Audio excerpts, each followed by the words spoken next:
If you want to check out different content from myself, I've just set up a second channel where I'm going to post fitness and things. The link for that will be in the description. And of course, if you want to avoid the random lottery of FIFA points, you want to go straight to the source, buy the players directly, use u7buy.com and use the code TVM at checkout.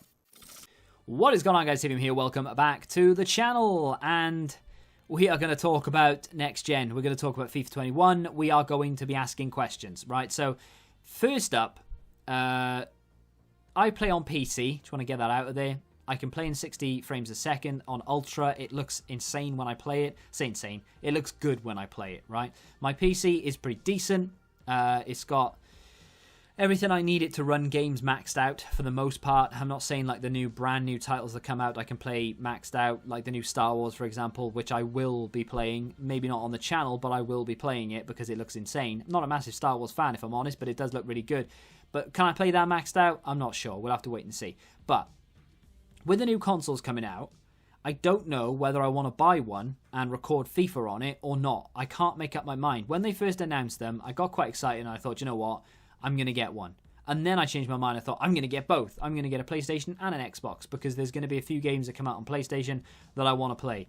I'm sure they'll make a Last of Us 3 that will be awesome to play. There is another game as well, and I can't remember for the life of me what it's called. Don't know why. I've played it, and I really enjoyed it. And it's an open-world zombie game, and I can't remember what it's called. Maybe you know. Let me know in the comments. I can't remember. Anyway, it'll be fun for things like that, right? But I don't really play that many games outside of FIFA Football Manager and maybe the odd dabble in like Fight Night and the new UFC or something like that. I don't really go in for playing games. And it's not because I don't like games. It's because I don't have time to dedicate to something else. And YouTube has almost ruined it for me, right? So what I'll do is I'll start playing a game, and like Rust, for example, and I always come back to it. Rust is my favorite game of all time. It's so good. I don't play it because YouTube has ruined it. And why has it ruined it? Because when I'm playing it, I'm thinking, you're not recording this, you are wasting time. You could be recording something else. You could be getting footage for a video. And right now you are playing a game just for the sake of playing a game. And then I turn it off because I'm thinking, yeah, what's the point? I'm not recording it, so what's the point? Which is stupid. Never used to think like that. Used to play every game under the sun. Used to work for Game or Game Station when it was better. And I used to buy every game that came out. If I've never heard of it before, it doesn't matter. I'm going to buy it because A, I've got discount and I might as well. And B, because I love games and I'm just going to play everything. I've played My Horse and Me. I've played Hannah Montana. I've played Naruto games. I've bought James Bond games. I've no interest in James Bond whatsoever. I've played everything you can think of up until probably between the years of 2006 up until about 2011. I played every game you could ever imagine. I was just addicted. I was going to say addicted. I'm not a dick. Maybe even longer than that, actually. 2013, 14. God, I worked there a long time. Jesus. Anyway, played every game under the sun. So I used to love games. And I still do. YouTube's ruined it, as I said. The whole point of this video, by the way, is the pricing has just come out for the Xbox Series S. And it's going to be £250 or $300 if you live in a country that works in dollars, right? Don't know what it is in Australia. It's probably $412,000 dues. No idea. Your currency is crazy.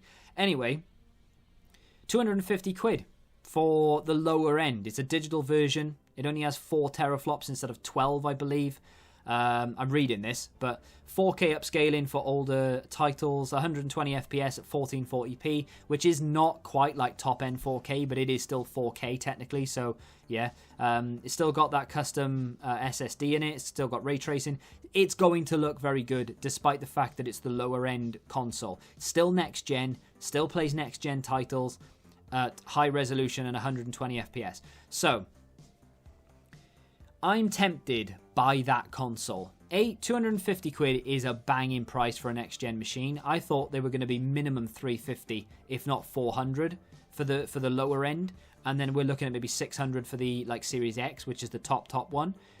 We're not. We're apparently looking at between 250 and 450 for, you know, both or either one, you know, which is awesome. That's really good. PlayStation will probably follow suit with something similar. Might be a little bit more expensive, but not by much. So we'll hopefully find that out in the next couple of days. But that kind of like, it's given me food for thought. When they first announced the consoles, I thought to myself, right, I'm gonna get the Xbox. Then I thought, I'm going to get both. I'm going to get the Xbox on the PlayStation, because you never know. You never know what comes out on one or the other. You know, like there could be an exclusive that I really want to play. I've had it with PlayStation a few times doing that life cycle. Never had one PlayStation 4. Never really felt the need to. Not because I think the Xbox is better. I haven't plugged my Xbox in donkey's years, months. I haven't used it properly in years, actually. But the reason I go for the Xbox is the controller. It's the only reason why I picked the Xbox over the PlayStation. Not because I think the PlayStation's better either. I mean, they're both the same. It's just down to whichever console your friends play on and which one has the best exclusives for you personally. Because they are both... They're exactly the same machine. I don't care what anyone says. If you put them side by side, you can't tell the difference. You think you can, but you can't. But anyway, that aside, I know fanboys are going to be like, no, PlayStation's better. No, Xbox is better. I don't care. It is what it is. I do not care. Anyway, with that being said, I do prefer the Xbox because of the controller. The sticks are in the right place for my hands. The controller's a little bit bigger because my hands are massive. But it is what it is. So, don't know what I was talking about. But we'll start off on a new tangent, right? I play on PC currently for FIFA. And everything looks great. I can play everything max, 60 FPS. It's really enjoyable. With the pricing of the new consoles being $250 for the lower end, I'm now very tempted to buy a Series S and to play FIFA on a Series S. But I don't know what to do. And I can't make up my mind. There are so many pros to buying a console and playing FIFA on a console, but then there are cons to that, right? So recording wise, for me personally, don't forget about the gameplay for a second. Recording, that's what it comes down to. It's easier, much easier on PC. The file sizes are a lot smaller, so I can record an awful lot more without having to worry about large file sizes and filling up hard drives and stuff. The editing process is going to be a little bit quicker because my CPU can handle the files of the PC recordings a little bit easier. Not that it's going to be that much of a difference, but it's something worth mentioning, I suppose. And yeah, I mean, that's kind of it really when it comes to the recording aspect of it. The gameplay, they've told us that the PC is not going to have a graphic refresh for FIFA 21. So when the game comes out 1st of October for early access, it's going to come out on console, it's going to come out on PC, right? Awesome. Get to play it, but it's current gen.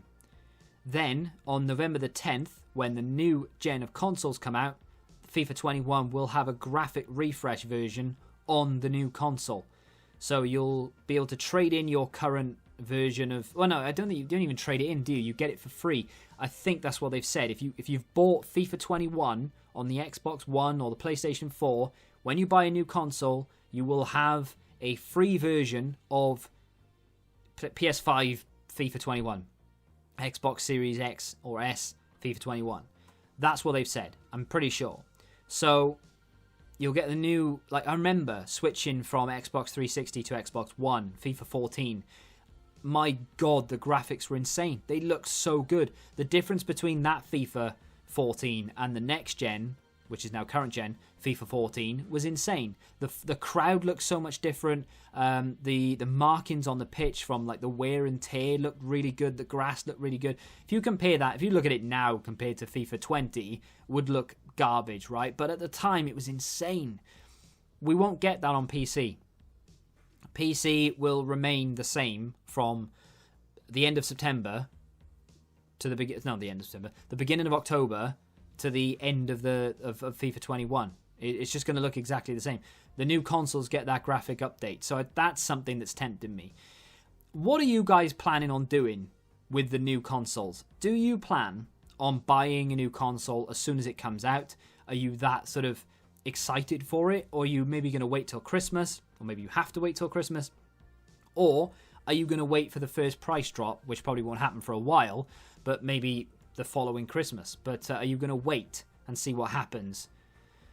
I just don't know what to do. What do you think I should do as well? Should I just stick with PC, put up with the standard graphics that we have for another year, and then in FIFA 22 the graphics will be refreshed? Then that's when they'll give us our first proper version of FIFA, because even FIFA 21 on the next gen consoles, yeah, it'll look good, but it's not going to look as good as 22, because that will be built specifically for the new consoles in mind. This one has been built for current gen in mind as well as next gen. The next FIFA, they won't even think about last gen. They will be fully focused on PS5 and Xbox Series X and S. So, don't really know what to do. Thinking of buying the S, I won't lie to you. And if you're saying, why you just buy the X? It's a lot more money. I'm in two minds about it anyway. If I fully commit to it in the future, maybe I'll upgrade over time. There will be an upgrade from Xbox and PlayStation over time anyway. There always are. Maybe a year or two later, they will release a better version of that machine, because they always do. So maybe I'll just pick that up in a couple of years' time after I buy the S. The S, I think the X is available on a plan as well. But Microsoft have introduced this new sort of monthly plan. Not quite sure how much it is in the UK. But I think it's $20 a month, or maybe $25 a month in the US, where you don't pay anything up front. You literally go into your local GameStop or whatever your version of Game Station is, right?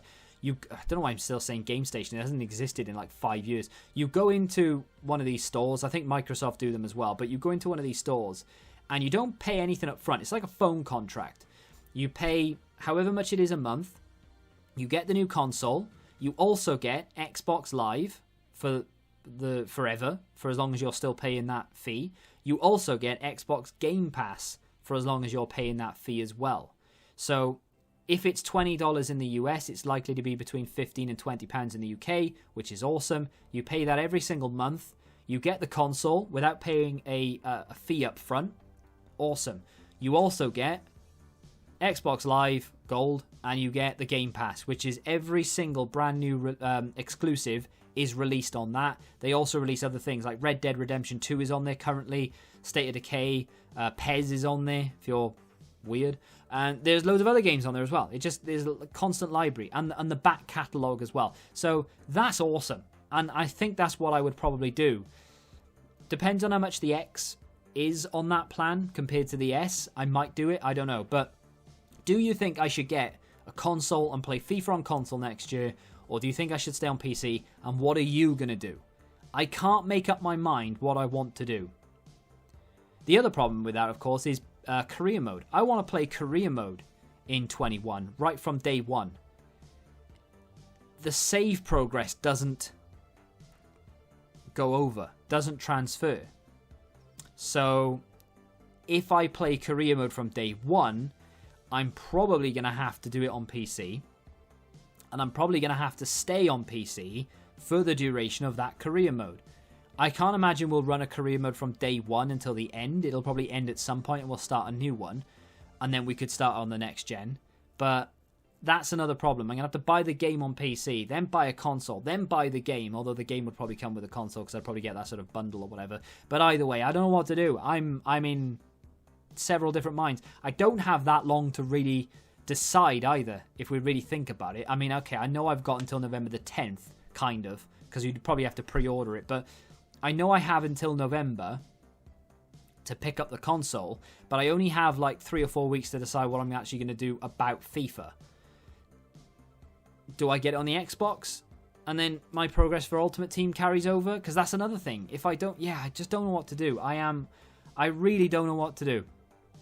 Let me know in the comments what you're going to do. If you have enjoyed this video for whatever reason, hit the like button, subscribe to the channel if you're new, and until the next time, goodbye. Football Index. The game changed. Download the app now.